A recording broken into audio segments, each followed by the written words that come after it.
Hello students, कैसे हो आप? In today's model we are going to cover moderate to difficult level questions of the chapter percentage. तो अगर आप SSC के लिए प्रिपेयर कर रहे हो, बैंक के लिए प्रिपेयर कर रहे हो, सी एमबीए के लिए प्रिपेयर कर रहे हो, रेलवेज के लिए प्रिपेयर कर रहे हो, then this particular module is going to be very helpful to you. तो आज के सेशन में क्या करने वाले हम? मॉडरेट टू डिफिकल्ट वाले questions of the chapter percentage. तो first let me share the screen with you, और जब तक मैं स्क्रीन शेयर करूं तब तक आप चैनल को लाइक, शेयर एंड सब्सक्राइब कर दीजिए। Okay. So let's start with the topic.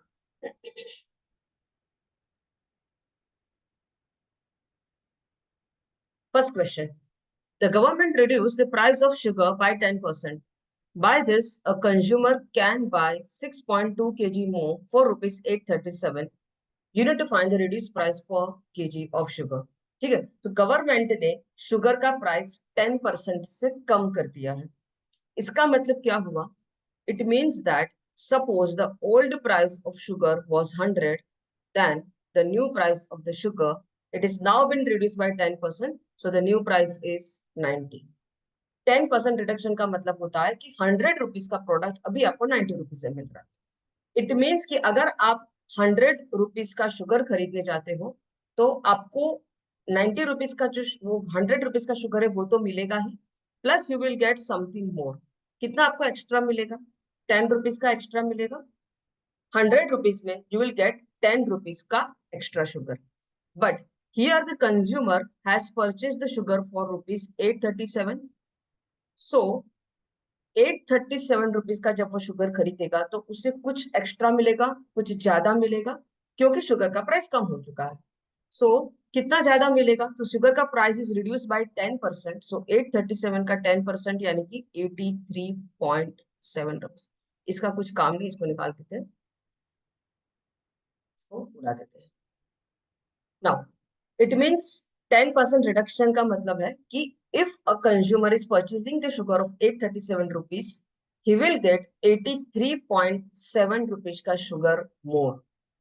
But in the question it is written that when a customer is purchasing 837 rupees ka sugar, he is getting 6.2 kg more. मतलब वो अगर 837 rupees का sugar खरीदता है तो उसे 6.2 kg मिलता है। Now here you can see, here also it is 837, here also it is 837. Here 837 corresponds to 83.7 and here 837 corresponds to 6.2 kg. From this I can say that 6.2 kg is equal to 83.7. What we need to find out? We need to find out the reduced price of sugar per kg. मतलब 1 kilo sugar की value निकालनी है। तो 6.2 kg sugar की value अगर 83.7 होती है तो from this I can say that कि 1 kg शुगर का वैल्यू is 83.7 divided by 6.2. दोनों जगह पे पॉइंट पॉइंट है, so we can ignore it. So this is 837 divided by 62. Here in the option you can see that options are very close, so इसको तो solve करना पड़ेगा। तो 62 बन जा 62, 21 रिमाइंडर 217। 62 के टेबल में 217 कब आता है? सो दिस इज अप्रोक्सीमेटली 3 के साथ जाएगा ये 186, 131। 62 का half 31, so it is 13.5 is the answer. So this is the reduced price of sugar, 13.5. Next question. Price of tea is increased by 10%, due to which a man can buy 1 kg less in 2970. Find the original price of tea per kg. Previous question के compare में ये question में सिर्फ इतना फर्क है कि यहाँ पर प्राइस जो था वो कम हो गया था and here the price is increase. So exactly the same way we have to do the question, but क्योंकि यहाँ पर प्राइस इंक्रीज हुआ है तो इसका मतलब क्या है? Price is increased by 10%. It means that suppose previously 1 kg of tea was available in 100 rupees. So now 1 kg of tea is available in 110 rupees. ठीक है, 10% का मतलब क्या है कि अगर 1 kg टी पहले 100 रुपए में मिल रहा था, so now we are getting it in 110 rupees. तो हमें अगर हम 100 रुपए का टी खरीदने जाएंगे तो हमें कुछ कम मिलेगा। कितना कम मिलेगा? कहना इसे हमको 10 रुपीज का कम मिलेगा। अगर हम 100 रुपीज का टी खरीदने जाते हैं तो उसमें हमें जितना मिलना चाहिए था पहले उसके कंपेयर में 10 रुपीज का कम मिलेगा। Here the customer has purchased the T of 2970।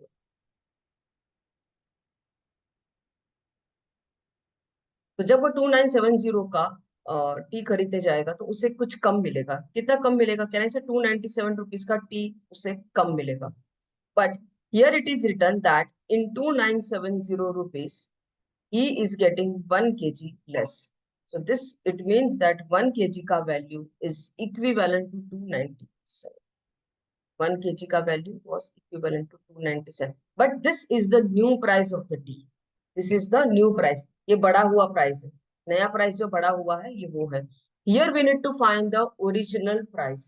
So original price definitely 297 से कम होगा क्योंकि पहले प्राइस जो था वो कम था।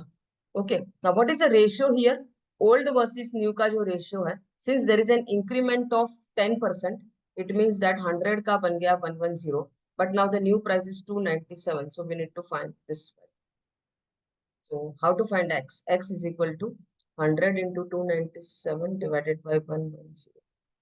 11 के टेबल में 297 कब आता है? So it is 227.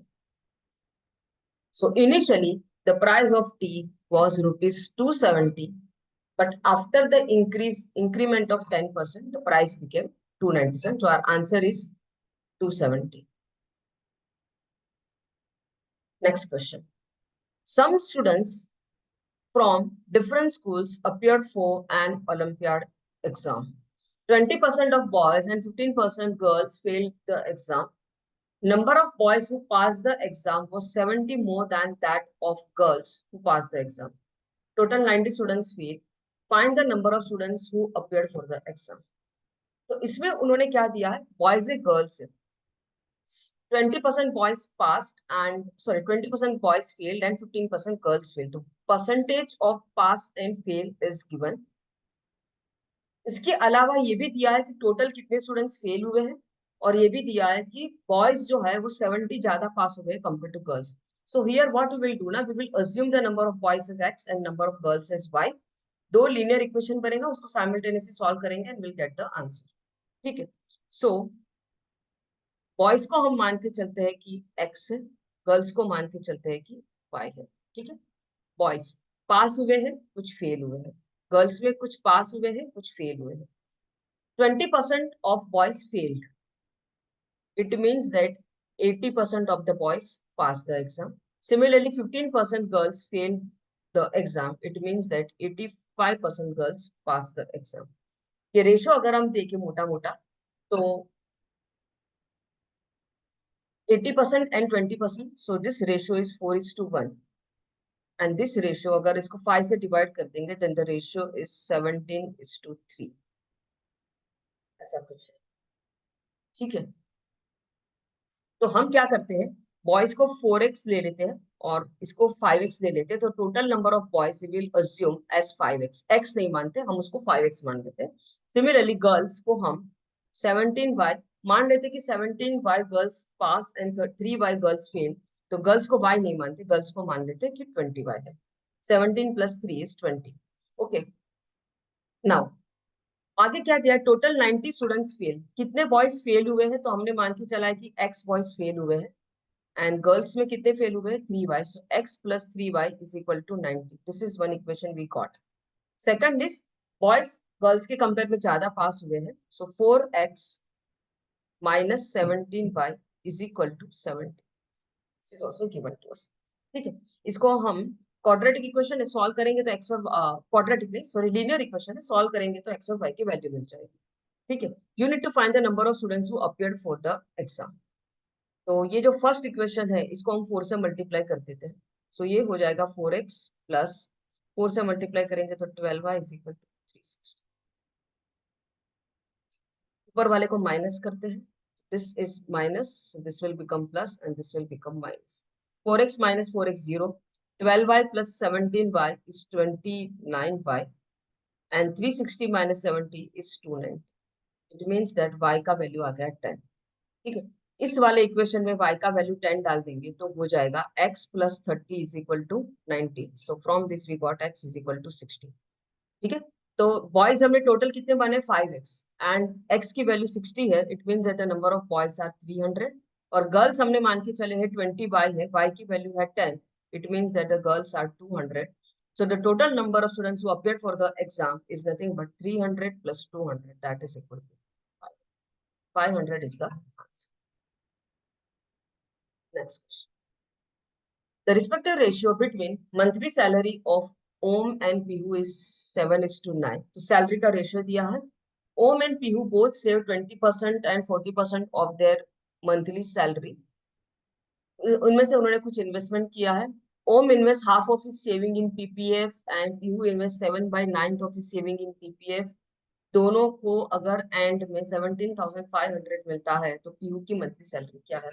तो एक काम करते हैं, ओम की सैलरी जो है 7x अज्यूम कर लेते हैं एंड पीयू की सैलरी 9x अज्यूम कर लेते हैं. ओम वर्सेस पीयू. ओम की सैलरी इज 7x, पीयू की सैलरी इज 9x. पीयू की सैलरी ज्यादा है. नाउ सेविंग कितना करता है? तो ओम जो है वो 20% सेव करता है और बात जो हो रही है ना वो 20% की ही हो रही है. सो 20% ऑफ 7x ये इतना सेव करता है. एंड पीहू जो है वो 40% ऑफ 9x सेव करता है. ठीक है, ये हो गया दोनों का सेविंग.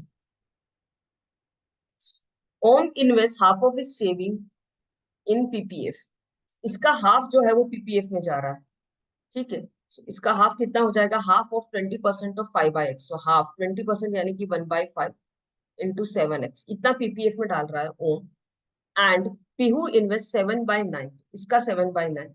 सो 7/9 40% मीन्स 2/5 इंटू 9x. पीहू जो है इतना अमाउंट पीपीएफ में इन्वेस्ट करता है, ओम इतना अमाउंट, ये पीपीएफ वाला अमाउंट है. दोनों को ऐड करेंगे देन दैट वैल्यू इज 17,500. ठीक है, हमें निकालनी है पीहू की मंथली सैलरी. पीहू की मंथली सैलरी हमने अज्यूम करी है 9x, तो x आएगा तो 9x भी आ जाएगा. So 1/2 into 1/5 into 7x, ये कितना हो रहा है? 7x upon 10 and this is 9 cancel. So 14x upon 5 is equal to 17,500. पूरे इक्वेशन को 10 से मल्टीप्लाई कर देंगे. So 7x plus 28x is equal to 1750. 7 plus 28 हो जा रहा है 35. So from this I can say that x is equal to 175000 divided by 35. ठीक है, हमें किसकी वैल्यू निकालनी है? 9x. ये तो x की वैल्यू, तो 9 को साथ में मल्टीप्लाई भी कर देते हैं. 35 5 आर दिस, सो 5 आउट. 45 वाला आंसर कौन सा? Option C is the correct. Next, salary of a man is rupees 50,000 per month, from which he spends 20% on rent, 10% of the remaining on bills, 20% of further remaining on miscellaneous expenses. From the remaining amount, man gives some money to his wife and rest he invests in mutual fund in the ratio of 5:4. मतलब wife को 5% 5 हिस्सा देता है और mutual fund में 4 हिस्सा रहता है. Find the amount spent on rent is how much less, more or less than the mutual. तो बेसिकली इसमें 50,000 के टुकड़े करने हैं हमें.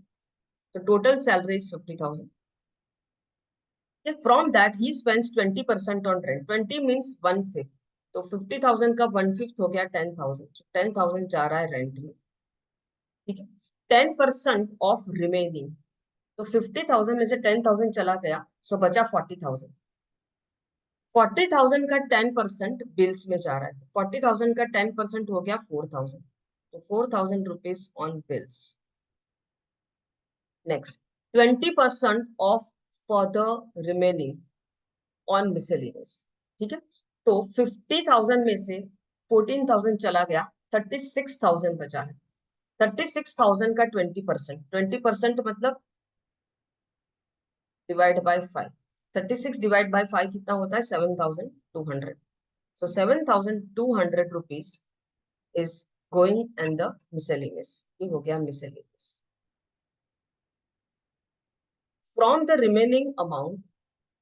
अभी कितना बचा 14,000, यहाँ से 14,000 प्लस 7,000 21,000 21,200। तो 50,000 में से अगर हम 21,200 निकाल दें तो 50 minus 22 is 28, so it is 28,800। इतना बच गया, ये जा रहा है इन्वेस्टमेंट में।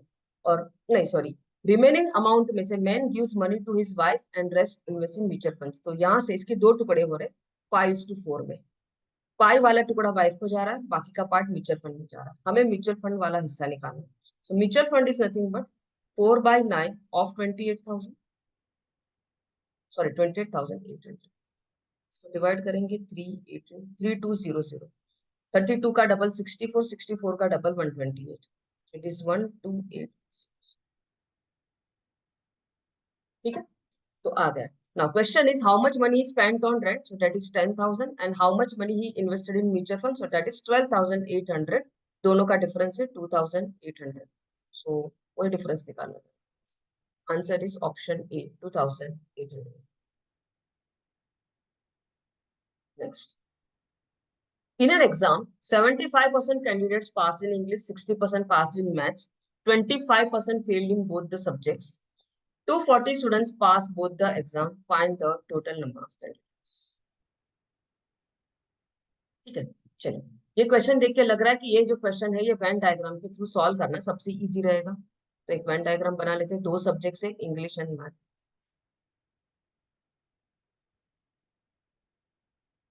This is English and this is maths. Circle के अंदर हम फेल वाले स्टूडेंट्स रखेंगे, सर्कल के बाहर पास वाले स्टूडेंट्स रखेंगे। सर्कल के अंदर फेल वाले इसीलिए क्योंकि ये जो है ये दिया है 25% failed in both the subject. तो मान लो कि ये वाला है ये 25%, तो दोनों में फेल हुए हैं। Circle represents the students who failed the exam, and बाहर की जो सर्कल की दुनिया है वो रिप्रेजेंट करेगा the students who pass the exam. Now 25% failed in both the exam. आगे क्या लिखा है 75% candidates passed in English. It means कि 25% इंग्लिश में पास फेल हुए हैं। मतलब ये जो सर्कल है ना ये पूरा, ये 25% स्टूडेंट्स को रिप्रेजेंट करता है जो कि इंग्लिश में फेल हुए हैं। और ये पूरा अंदर का this part is itself is 25%, इसका मतलब है कि ये value 0%। 60% passed in maths, it means that 40% fail हुए हैं मैथ्स में। मतलब ये वाला जो सर्कल है, ये सर्कल 40% मैथ को रिप्रेजेंट करता है। बट 25% आ चुका है तो बचा 15%। ठीक है, सो टोटल स्टूडेंट्स जो कि फेल हुए हैं वो कितने हैं, ये पूरा जो है इस सब मिला के फेल वाले students. So in total 40% students fail हुए, 40% फेल हुए। इट मीन्स कि 60% पास हुए। और स्टूडेंट्स जो पास हुए हैं वो 240 है, मतलब ये जो 60% की वैल्यू है ये 240 के बराबर है। कितना है इसका 4 टाइम्स है, आप देख रहे हैं। So total number of candidates, total number of candidates मतलब क्या, जो पास भी हुए जो फेल भी हुए सब, that represents 100%। So 100 into 4, the total number of students are 400।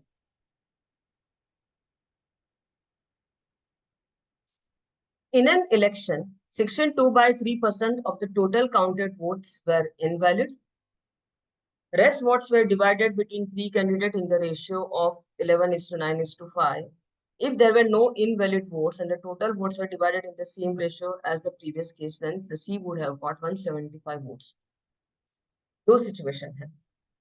पहले तो ये रेशियो जो है 16/2/3% का मतलब क्या होता है, दिस इज नथिंग बट 1/6। 1/6 का मतलब है इतने वोट्स इनवैलिड थे, 1/6 वोट्स वेर इनवैलिड। इसका मतलब यह है कि अगर 6 वोट डाले गए हैं तो उसमें से एक वोट इनवैलिड था और बाकी के 5 वोट्स वैलिड थे। इस केस में बेटर होगा कि हम नंबर ऑफ वोट्स जो है, लेट्स अज्यूम दिस एज 600। क्या अज्यूम करते हैं इसको हम 600। 600 अज्यूम करने का फायदा ये है, पहले तो ये रेशियो देखो, रेशियो कितना हो रहा है 11 9 एंड 5 का रेशियो है, सो दैट इज 25। सम करेंगे तो 25 हो रहा है और 25 के टेबल में 600 आता है। सो 600 इज डिविजिबल बाय 25, तो हमने जो 600 लिया वो सही है। दूसरा, हमने 600 ही क्यों लिया, 100 क्यों नहीं लिया? 100 इसीलिए नहीं लिया क्योंकि 1/6 ऑफ 100 निकाल नहीं सकते, ये पॉइंट में जाएगा, प्रॉब्लम करेगा। whereas 1/6 ऑफ 600 हम आराम से निकाल सकते हैं, and hence we have to assume that number which makes our calculation easy. So let us assume कि total votes से 600, उसमें से 1/6 votes invalid, मतलब फर्स्ट केस में एक्चुअली में वोट्स गिरे हैं 500, क्योंकि 100 वोट्स जो थे वो इनवैलिड हो चुके थे, this is the valid votes.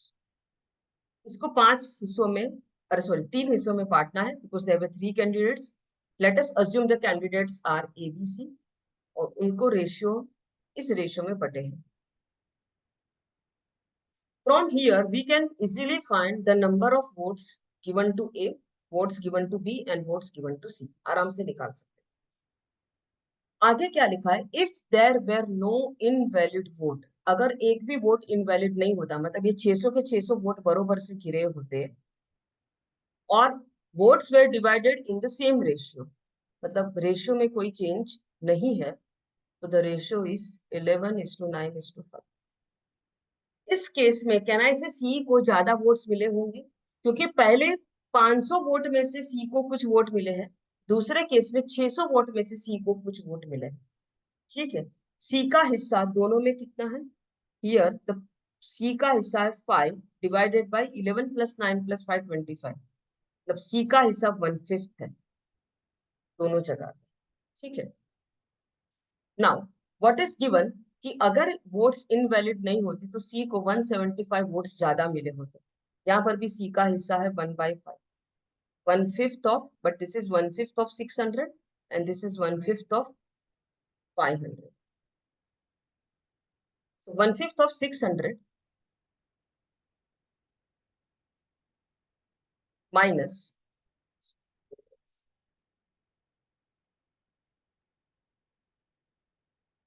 1/5 of 500 कितना होता है, 1/5 of 600 is 120 and 1/5 of 500 is, so this is 20। तो हमारा आंसर 20 आ रहा है, बट एक्चुअली में ये जो गैप है ना, ये जो डिफरेंस है, ये 175 का है। अभी हमने क्या अज्यूम किया था, हमने अज्यूम किया था कि टोटल वोट्स जो थे वो 600 थे, ये हमने अज्यूम किया था। तो टोटल वोट हमने 600 अज्यूम किया, इसके बाद डिफरेंस हमारा निकल के आया 20, whereas actually में the difference is given as 175, so here we need to find the total votes. What we'll do the cross multiplication to find what will come in the place of question.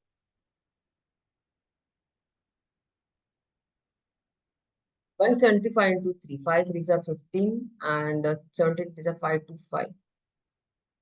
Answer is 5250. Option A is the correct.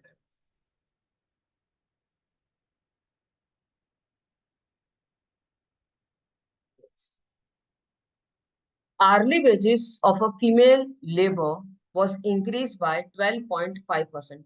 12.5% means 1/8. तो एक female के जो salary है उसकी, labour उसका जो है वो 1/8 से बढ़ गया है। 1/8 से बढ़ने का मतलब क्या है, इट मीन्स दैट अगर उसकी प्रीवियसली उसका वेज 8 था, so the new wage is 8 में 1 का increment, so new wage is 10। क्या मतलब, उसको सपोज पहले 1 घंटे में 80 रुपीज मिल रहे थे, now in 1 hour she is getting 90 rupees. ठीक है, whereas how working hours are reduce by 8%, लेकिन उसके जो काम करने का जो टाइम है वो कम हो गया है, 8% से कम हो गया है। इसका मतलब है कि अगर वो पहले 100 आवर काम करती थी, तो now she is working only 92 hours. इसको अगर हम थोड़ा सिंप्लीफाई करेंगे तो ये रेशियो जो है वो 4 से डिवाइड कर देंगे, तो रेशियो विल बिकम 25:20। ठीक है, अभी ये सब होने के बाद उसकी सैलरी, उसका वेज डेफिनेटली चेंज होगा, because the wage is increase but the working hours are reduce. तो उसका जो टोटल वेज है उस पर क्या असर पड़ेगा, पहले पर आवर मान लो कि she was getting 8 rupees and the working hours were 25, इसका मतलब है कि मान लो कि उसको 200 रुपीज मिल रहे थे, 25 into 8, and her new wage is ₹9 per hour, and working hours are reduced to 23. So the new salary would be 23 into 9. 23 into 9. इसका मतलब है कि पहले उसका वेज 200 था, now her new wage is 207. हमें क्या निकालना है? Percentage change in weekly wage if previously she was getting 1200 per week for 50 hours. ये सब चीजें है ना, आपको सिर्फ कंफ्यूज करने के लिए डाली गई, इसका कोई काम ही नहीं है. दिस इज नॉट रिक्वायर्ड, क्योंकि हमें क्या निकालना है? हमें सिर्फ परसेंटेज चेंज निकालना है. परसेंटेज चेंज में वैल्यू से कोई रिलेशन नहीं होता है. यहां से हमें परसेंटेज चेंज मिल जाएगा. परसेंटेज चेंज का फॉर्मूला क्या है? It is nothing but change in value. कितना हुआ? वैल्यू चेंज हुआ 7 का. किसके ऊपर? Divide by the original values 2. So it is 7 by 2, that is equal to 3.5%. So what you have to do in such type of case is nothing but कि wage जो है and time है, and the total wage is nothing but wage per hour divide into number of hours. तो आपको total wage मिल जाएगा. तो आपको इन दोनों रेशियो को मल्टीप्लाई करना. Next. Out of the total adult population in Nagpur, 45% of men and 25% of women are married. What percent of the total population of adult is married? Assume that no man marries more than one woman and vice versa. ठीक है. तो नागपुर में adult की population में कुछ लोग married है, कुछ लोग मैरिड, कुछ लोग अनमैरिड है. You need to find the total population जो है एडल्ट का, उसमें से कितने मैरिड है, that percentage we need to find. तो बात हो रही है मैन वुमेन. इसमें बहुत सारे स्टूडेंट्स क्या गलती करते हैं? वो मैन को 100 मान लेते हैं, वुमन को 100 मान लेते हैं, फिर मैरिड और अनमैरिड का रेशियो निकाल लेते हैं.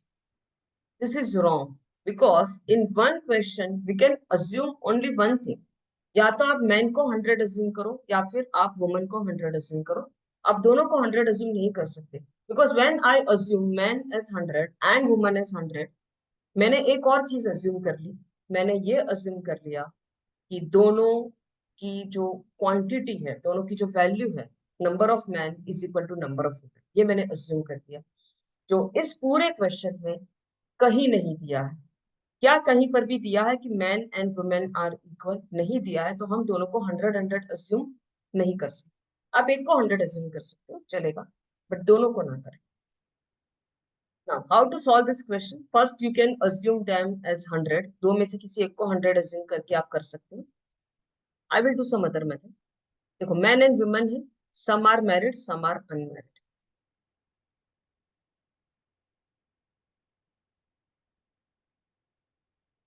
ठीक है. 45% of men are married. It means that 55% of men are unmarried. Similarly, 25% of women are married. It means that 75% of women are unmarried. तो मैन में मैरिड वर्सेस अनमैरिड का रेशियो है वो 45:55 का है, यानी कि 9:11 का. और वुमेन में मैरिड एंड अनमैरिड का ratio is 25:75. It means that the ratio is 1:3. इसका मतलब क्या हुआ? इसका मतलब ये हुआ कि अगर नागपुर में टोटल 9 + 11 यानी कि 20 मैन है, तो उसमें से 9 are married and 11 are unmarried. और अगर नागपुर में 4 महिलाएं हैं, तो उसमें से 1 is married and 3 are unmarried. अभी इस रेशियो में अभी तक हमने जो भी किया ना, उसमें एक गड़बड़ है. गड़बड़ ये है, ये जो अजम्पशन है, assume that no man marries more than one woman and vice versa. ये आप देख रहे हैं यहाँ पर मैरिड मैन जो है वो 9 है, whereas married women 1 है. Now how that is possible? If there are 9 married men, तो उसके अगेंस्ट में 9 मैरिड women भी होनी चाहिए, जबकि यहाँ पर तो 1 है. तो हम क्या करेंगे? इसको भी 9 बना देते हैं. तो कैसे 9 बनाएंगे? 9 से मल्टीप्लाई करते हैं, इसको भी 9 से. ये हो गया, अभी ठीक हो गया. Now there are 9 married man, 9 married women. तो हम मान के चलते हैं कि नागपुर में 9 + 11 यानी कि 20 मैन है, एंड 9 + 27 यानी कि 36 वुमेन है। तो एडल्ट पॉपुलेशन कितना है? 20 + 36 यानी कि 56 इज द एडल्ट पॉपुलेशन। इतने एडल्ट है, और उसमें से मैरिड लोग कितने हैं? 9 men 9 women, it means that 18 are married। हमें क्या निकालना है? Percentage of the total population of adult is married. कितने परसेंट लोग मैरिड है? सो 56 में से 18 आर मैरिड। परसेंटेज इसको 4 से डिवाइड करेंगे तो 14, इसको 4 से 25 इंटू 18 कितना होता है? 25 8 jar 200, 20 carry forward, 25 1 jar 25, 25 into 18 is 450 divided by 14। 450 divide by 14 करेंगे तो 14 3 जा 42, 30 14 2 जा 32 पॉइंट समथिंग में आंसर जा रहा है, 32.14। पूरा एक बार करके ही देख लेते हैं। Yes, 32.1 तक तो पहुंच। 32.14 is the correct answer। Next, income of A is 80% of B's income and expenditure of A is 60% of B's expenditure। If income of A is equal to 90% of B's expenditure, then by what percentage are the savings of A more than B's saving? ठीक है, now क्या दिया है? Income of A is 80% of B's income. तब ये दिया है ए का इनकम इज इक्वल टू 80% ऑफ बी का income. From this I can say that A का इनकम अपॉन बी का इनकम इज इक्वल टू 80%। 80% यानी कि 4/5। ठीक है, so income of A is 80% income of B. It means that A का income versus B का income is 4/5। Expenditure of A is 60% of B's expenditure. मतलब A का expenditure versus B का expenditure is 60%। 60% यानी कि 3/5। आगे, income of A is equal to 90% of B's expenditure. मतलब A का इनकम वर्सेस बी का expenditure, this is equal to 90%। 90% यानी कि 9/10। ये दिया है। सो ए का इनकम वर्सेस बी का इनकम इज 4/5। ए का एक्सपेंडिचर वर्सेस बी का एक्सपेंडिचर इज 3/5, एंड ए का इनकम वर्सेस बी का एक्सपेंडिचर इज 9/5। ठीक है, तो ये सभी रेशियोज को पहले तो इक्वल करते हैं। देखो यहाँ पर ए का इनकम 4 है, यहाँ पर ए का इनकम 9 है, तो इसको इंटू 9 कर देते हैं और इसको इंटू 4 कर देते हैं ताकि दोनों इक्वल हो जाए। Into 9, so this has to be, this is 36/45। This will become, now A ka expenditure and B ka expenditure. Now here you can see that B ka expenditure is 40, here B ka expenditure is 5, तो 5 को 40 बनाने के लिए into 8 कर 24/4। ठीक है, अभी सब रेशियोज जो थे वो हमारे इक्वल हो चुके हैं। देखो, ए का इनकम 36, हियर ए का इनकम 36, बी का इनकम 45। अच्छा, बी का इनकम यहाँ पर 40 हो चुका है। सॉरी नहीं, सॉरी, तो बी का एक्सपेंडिचर है, बी का इनकम इज 45। ठीक है, हियर बी का expenditure is 40 and here B का एक्सपेंडिचर इज 40। ठीक है, तो सब फिट कर दिया हमने, तो ए और बी सब रेशियो मिल चुके हैं। इनकम, इनकम का रेशियो क्या है? ए का इनकम वर्सेस बी का इनकम का रेशियो है 36:45। एक्सपेंडिचर का रेशियो है, ए का एक्सपेंडिचर वर्सेस बी का एक्सपेंडिचर इज 24:40। ठीक है, एंड ए का इनकम 36, बी का एक्सपेंडिचर 40, सब ठीक। Now we need to find the saving. Question क्या है, by what percent are the savings of A more than B का सेविंग। ए का सेविंग बी के सेविंग से कितना ज्यादा है। सो ए का income 36, expenditure 24, it means that the saving is 12 because saving is nothing but income minus expenditure. B का income is 45, expenditure is 40, so saving is 5. Now question is what percent more, percent more. So 12 is what percent more than 5. So 12 जो है वो 5 से कितना ज्यादा है, 7 ज्यादा है। और किससे कंपेयर हो रहा है, मोर देन बी। तो बी की सेविंग से कंपेयर हो रहा है। बी का सेविंग कितना है, 5। 7/5 into 100, 140। Answer is option B, 140%।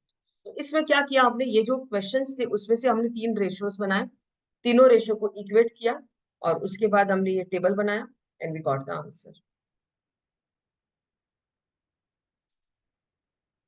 In an election, 10% of voters on the voters list did not cast their vote. तो 10% लोगों ने वोट नहीं किया। 60 voters cast their ballot paper blank. So there were only 2 candidates. Winner was supported by 47% of all voters in the voting list and he got 308 votes more than his rival. Number of voters in the voting list. So let us assume the number of voters in the voting list is X. ठीक है। Now तो x लोग का नाम voting list में था, उसमें से 10% लोग वोट करने नहीं गए। It means that 90% cast their vote. So 90% यानी कि 90/100 इतने लोग वोट करने गए। 60 voters cast their ballot paper blank, तो उनको भी निकालना पड़ेगा क्योंकि उन्होंने ठीक से वोट नहीं किया, तो उनको माइनस कर।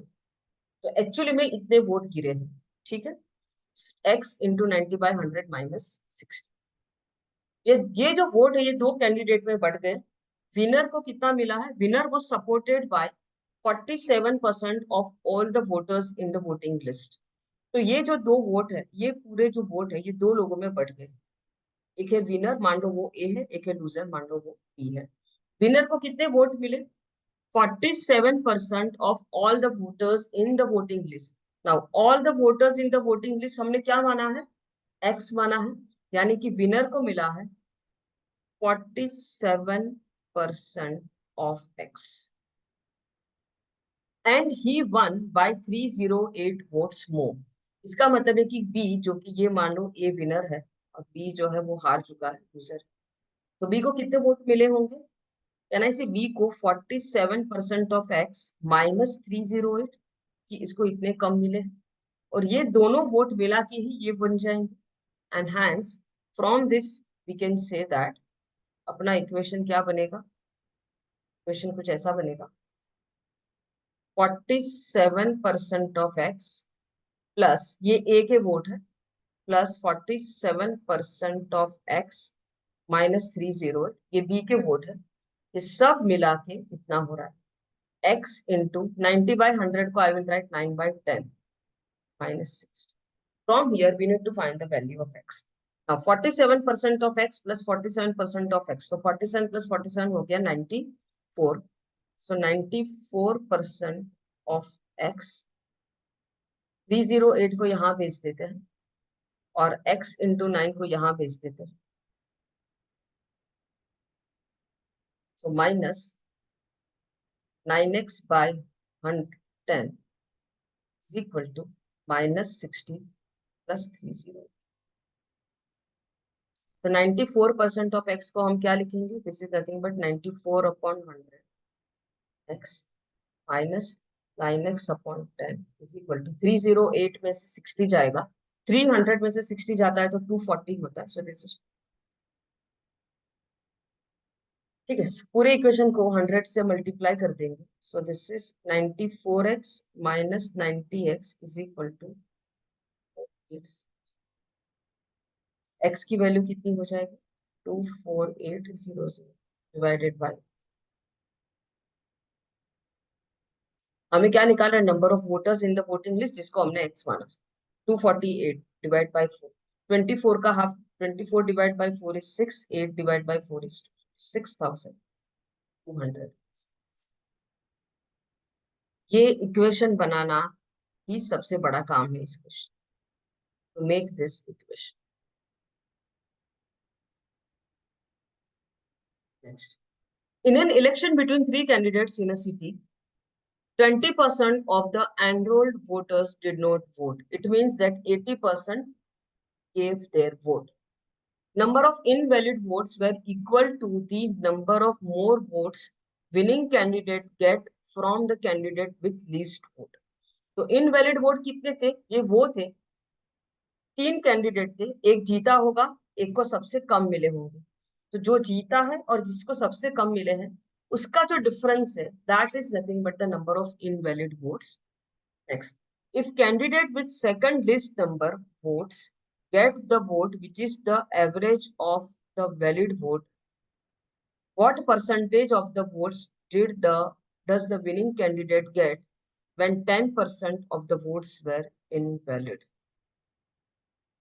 तो ये दिया है कि कितने वोट्स इनवैलिड थे, तो 10% वोट्स जो थे वो इनवैलिड। ठीक है,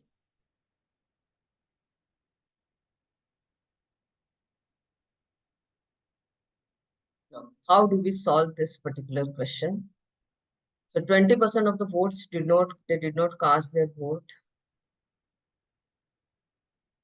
Okay, so इस particular case में हम एक काम करते हैं, let us assume that the total number of votes are 100, total votes 100, 100 में से 20% enrolled voters did not vote, मतलब सिर्फ 80 लोगों ने वोट किया। कितने लोगों ने वोट किया? Out of 100 only 80 people voted. उसमें से 10% of the total polled votes were invalid. इसका 10% invalid. 10% of 80 is nothing but 8. तो 8 votes invalid हो गए। तो how many valid votes? 80 minus 8 यानी कि 72 valid vote। इसी का बंटवारा हुआ है 3 लोगों में, A, B and C। A, B, C। मान लो A is the winning candidate, C को सबसे कम वोट मिले हैं और ये B वाला बीच में बैठा है। ठीक है, 72 के टुकड़े करने हमें। अभी देखो क्या दिया है, candidate with the second least number of vote, मतलब बात हो रही है बी की, उसको average of the valid vote मिले हैं। तो 72 का एवरेज, 72 के अगर हम 3 टुकड़े करें तो सबको 24-24 मिलेगा। इसका मतलब है कि बी को 24 वोट्स मिले हैं, ये दिया है। इट मीन्स कि ए प्लस सी को मिला के कितने वोट्स मिले होंगे? 72 माइनस 24 यानी कि 48। और ये भी दिया है कि ए को सी के कंपेयर में कितने वोट ज्यादा मिले हैं। So that is nothing but the number of invalid vote, और नंबर ऑफ इनवैलिड वोट्स 8 है, यानी कि A minus C 8, this is given. यहाँ से सब कुछ मिल जाएगा हमें। अभी इसको अगर हम सॉल्व करते हैं, A plus C is equal to 48, A minus C is equal to 8, तो 2a is equal to 48 plus 8 56, so a is equal to, a को 28 वोट्स मिले। इसका मतलब है कि सी को कितने मिले होंगे? 8 वोट्स कम, सी को मिले हैं 28 प्लस 24 प्लस 20 हो रहा है 72, 28 और 48, 48, हाँ 52 प्लस 27। क्वेश्चन क्या था? Question is this, what percent of the total votes कितने थे? 100, does the winning candidate get? तो winning candidate को कितना मिला है? 28 out of 100, so percentage wise ये हो गया 20। Answer D is the option, D is the correct answer.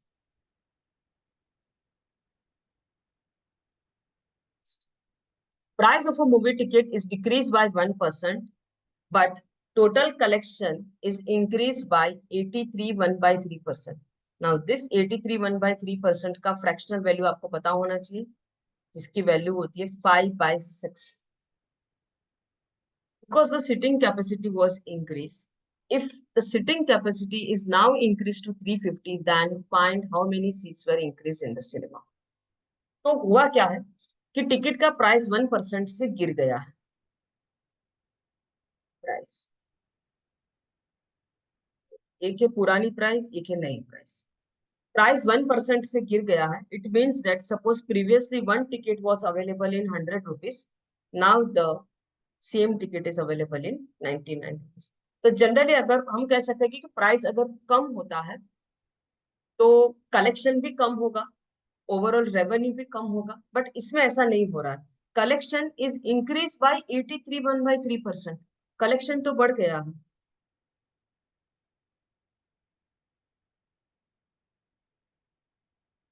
Now collection is increase 5/6, it means that what, इसका मतलब है कि अगर पहले कलेक्शन 6 था तो now the new collection is 6 + 5 यानी कि 11।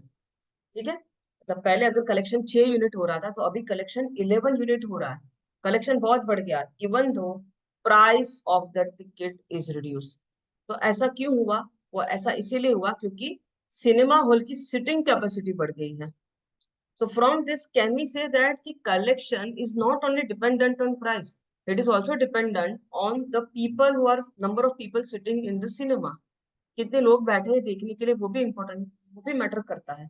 सो कलेक्शन फाइंड आउट करने के लिए आपको दो चीज पता होनी चाहिए, एक तो प्राइस पता होना चाहिए एंड नंबर ऑफ पीपल पता होना चाहिए। Price into number of people if will do, we will get a total collection.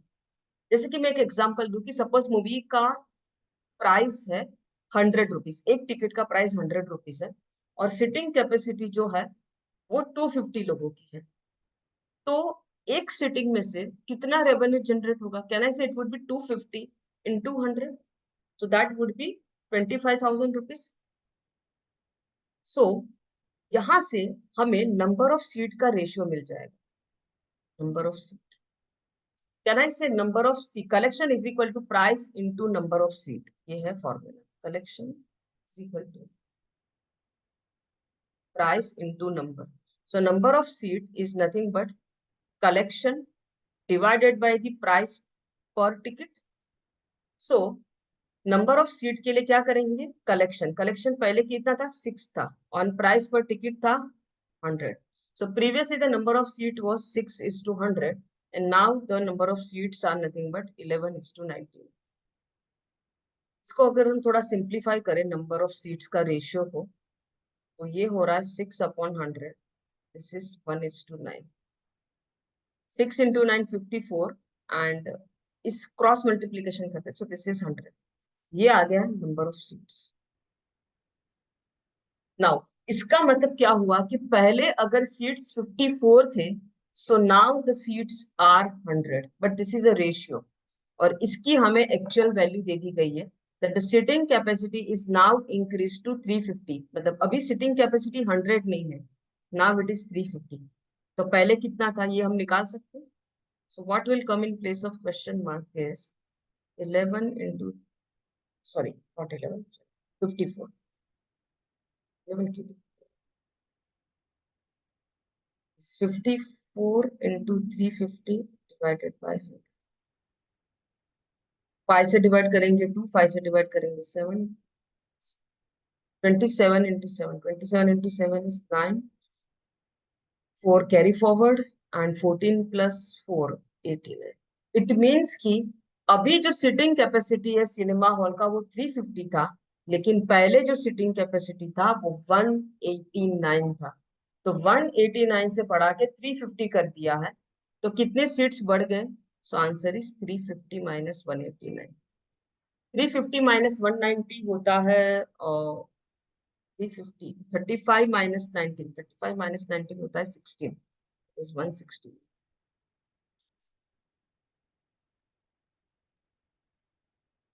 Next, fresh fruit contains 68% of water and dry fruit contain 20% of water. But office fresh fruit में water content ज्यादा होता है, dry fruit में water का content कम होता है। तो ये है अपना फ्रेश वाला fruit and this is dry. तो फ्रेश फ्रूट में वाटर कंटेंट जो है वो 68% है। इसका मतलब है कि उसका जो पल्प है, कहना इससे कि पूरा 100% में से 68% पानी ने ले लिया है, तो पल्प कहना इसे इट इज 32% होगी। सिमिलरली ड्राई फ्रूट में वाटर कंटेंट जो है वो सिर्फ 20% है। इसका मतलब है कि जो उसका जो पल्प है that is 80%। Question is how much dry fruit can be obtained from 100 kg of fresh fruit. तो अगर हम 100 kg का फ्रेश फ्रूट ले तो उसमें से 68 kg तो पानी में चला गया, तो पल्प कितना निकल के आएगा? यानी इसे पल्प आएगा 32 kg। ठीक है, और ये पल्प इसके बराबर है। It means that 80% is equivalent to 32। और ड्राई फ्रूट मान लो कि पूरा क्वांटिटी एक्स है, एक्स यानी कि 100%, तो 100% किसके बराबर? ये निकालो। 100% इज एक्स। एक्स कितना हो जाएगा? 20 से डिवाइड करेंगे 5, 20 से डिवाइड करेंगे, answer is 40 kg।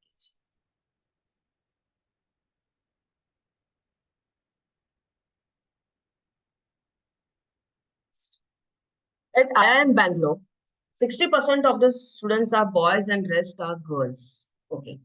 Further, 15% boys and 7.5% of girls are getting a fee waiver.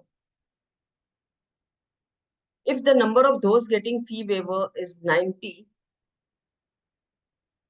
find the total number of students getting 50% concession if it is given that 50% of those not getting fee waiver is eligible to get 50% concession.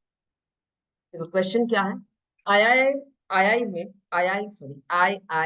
में जितने भी students है उसमें से 60% boys है, it means 40% girls है।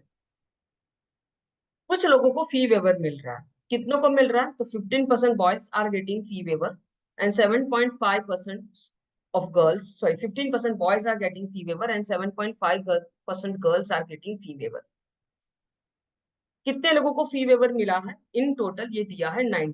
तो यहां से हमें, अगर हम क्वेश्चन ध्यान से पढ़े तो हमें total number of boys girls सब मिल जाएंगे, सब कुछ मिलेगा यहाँ से। नेक्स्ट, आगे क्या बोला है कि जो लोग जिनको फी वेवर नहीं मिला है, क्योंकि फी वेवर तो बहुत कम लोगों को मिला है, जिनको फी वेवर नहीं मिला है उसका 50% को 50% कंसेशन देंगे। कुछ लोगों को फी वेवर देंगे और जिनको फी वेवर नहीं मिला है उसका, उनमें से आधे लोगों को 50% कंसेशन देंगे। क्वेश्चन क्या है? Question is find the total number of students getting 50% concession. ठीक है, सो पहले तो टोटल नंबर ऑफ स्टूडेंट्स, उसमें से बॉयज है 60%, इसका मतलब है कि गर्ल्स है 40%। ठीक है, मान लेते कि टोटल स्टूडेंट्स 100 है, तो बॉयज हो गए उसमें से 60 एंड गर्ल्स हो गए 40। ठीक है, आगे क्या दिया? 15% ऑफ बॉयज, यानी कि 60 का 15%।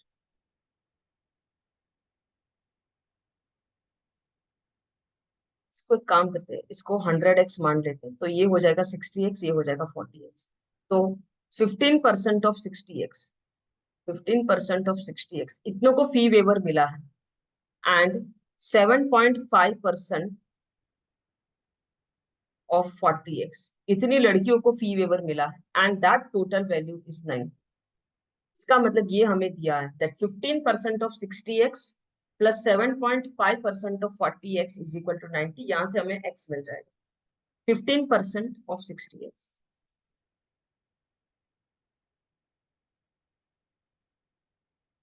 7.5% को आई एम राइटिंग 15/2%, यानी कि 100, दिस इज इक्वल टू 90। इसको 5 से डिवाइड करेंगे 2, इसको 5 से डिवाइड करेंगे 3, इसको डिवाइड करेंगे, सो 9x प्लस 0 0 कैंसल, ये 2 एंड ये कैंसल, so यहाँ से 2 आ जाएगा। 15 into 2 30, 30 divide by 10 is 3, so 12x is equal to 90, so x is equal to 90 by 12। 90 by 12 3 से डिवाइड करेंगे, so it is 30 by 4, sorry 6 से डिवाइड कर सकते हैं। It is 15/2। ठीक है, कोई बात नहीं, x की वैल्यू भले ही 15/2 हो, नंबर ऑफ बॉयज आधे अधूरे नहीं है।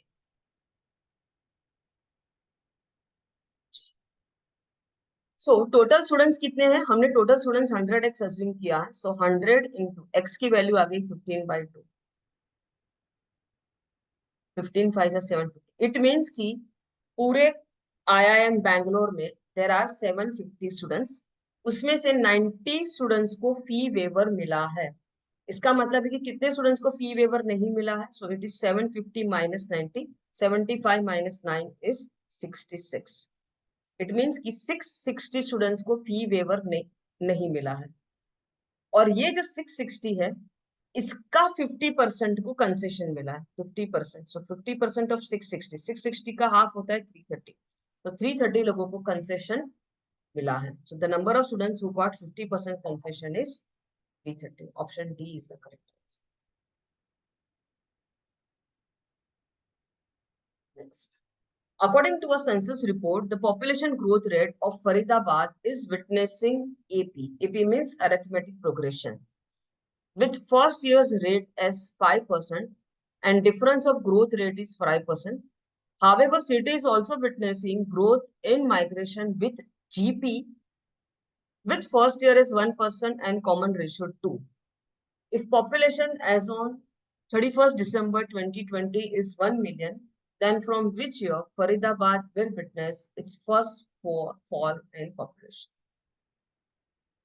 क्वेश्चन तगड़ा है। क्वेश्चन में दिया है एपी और जीपी का बात हो रहा है। Now AP means arithmetic progression, GP means geometric progression. AP और जीपी में क्या फर्क होता है? सो एपी का मतलब क्या होता है? Arithmetic progression is a progression in which the difference between two consecutive term is always constant. So AP में डिफरेंस सेम होता है। And GP is a geometric progression. It's a progression in which the ratio between two consecutive terms always remains constant. So here the ratio is same. AP GP का अगर हम example ले तो ये हो सकता है। AP मतलब ये 1 2 3 4 5, this is AP। Why this is AP? क्योंकि यहाँ पर दो टर्म के बीच का डिफरेंस सेम है। जैसे 1 and 2 का डिफरेंस 1 है, 2 and 3 का डिफरेंस 1 है, 3 and 4 का डिफरेंस 1 है। So everywhere the difference is same, and hence we can say that this is a arithmetic progression. Whereas geometric progression आप ऐसे कह सकते हो कि 1 2 8 16 30। This is geometric progression. यहाँ पर आप देखो रेशियो, तो इसका रेशियो क्या हो रहा है? 2/1 यानी कि 2। फिर इन दोनों के बीच का रेशियो हो रहा है 4/2 यानी कि 2। So everywhere the ratio is same, so this is called geometric progression. वो क्या रहा है देखिए। According to the census report, the population growth rate of Faridabad is witnessing AP. मतलब पॉपुलेशन, फरीदाबाद की पॉपुलेशन बढ़ रही है, हर साल बढ़ रही है, अरिथमेटिक प्रोग्रेशन के हिसाब से बढ़ रही है। With first year rate is 5%। First year population growth 5%। ठीक है, दिया है first year is 5% and difference of growth rate is 5%। मतलब हर साल वो जो डिफरेंस है वो बढ़ रहा है। मतलब डिफरेंस नहीं बढ़ रहा, सॉरी, डिफरेंस तो कांस्टेंट है, बट हर साल वो रेट बढ़ रहा है। So difference they have given is 5%। So first year 5, तो नेक्स्ट ईयर होगा 10%, थर्ड ईयर होगा 15%, फोर्थ ईयर होगा 20%। ऐसा हर साल 5-5% का डिफरेंस दिया है और ग्रोथ हो रहा है। ग्रोथ हो रहा है मतलब वो बढ़ रहा है। Now, however, city is also witnessing the growth in geometric progression in the migration. City में से कुछ लोग माइग्रेट होके भी जा रहे, दूसरी जगह जा रहे, और वो जो रेशियो दिया है वो क्या है? फर्स्ट ईयर का 1% है and common ratio 2। Common ratio 2 यानी कि डबल हो रहा है। तो first year if it is 1%, second year 2%, third year 2 का डबल 4%, फोर्थ ईयर 4 का डबल 8%, इस तरह से बढ़ रहा है। तो फरीदाबाद का पॉपुलेशन भी बढ़ रहा है और फरीदाबाद से माइग्रेट होकर दूसरी जगह पे जाने वाले लोगों का रेट भी बढ़ रहा है। क्वेश्चन क्या है कि अगर 2020 में अगर उनका पॉपुलेशन 1 मिलियन है तो कुछ टाइम के बाद ग्रोथ तो हो ही रहा है, तो पॉपुलेशन तो बढ़ ही रहा है, लेकिन लोग माइग्रेट भी हो रहे हैं। तो कुछ टाइम के बाद ऐसा होगा कि सिटी में पॉपुलेशन गिरने लगेगा। और वो कब होगा? वो तब होगा when the rate of migration is higher than the rate of growth। मतलब जितने लोग बॉर्न हो रहे हैं उससे ज्यादा लोग माइग्रेट होकर चले जा रहे हैं। अभी देखो, फोर्थ ईयर में ग्रोथ का रेट है 20%, माइग्रेशन का रेट है 8%। फिफ्थ ईयर में क्या हो जाएगा? दिस इज 25, ये 8 का डबल 16। सिक्स्थ ईयर में 25 + 5 30, 16 का डबल 32। तो ये हो रहा है सिक्स्थ ईयर में। सिक्स्थ ईयर में the growth rate is 30%, but the migration rate is 32%। मतलब जितने लोग बॉर्न हुए उससे ज्यादा लोग माइग्रेट होकर चले गए, तो पॉपुलेशन गिरेगा। ये होगा सिक्स्थ ईयर में। तो ये बात थी 2020 की। This is 21, this is 22, this is 23, 24,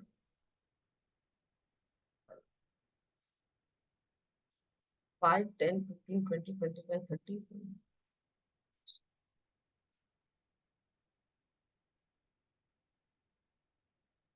Then from which year Faridabad? अच्छा sorry, this is first, second, third, fourth, 5, 6, तो ये 2020 है। So first year is 21, second year is 22, third 23, 20। 2020 में 6 साल ऐड कर दो तो 2026 आ जाएगा। So correct answer is option A, that is 2026।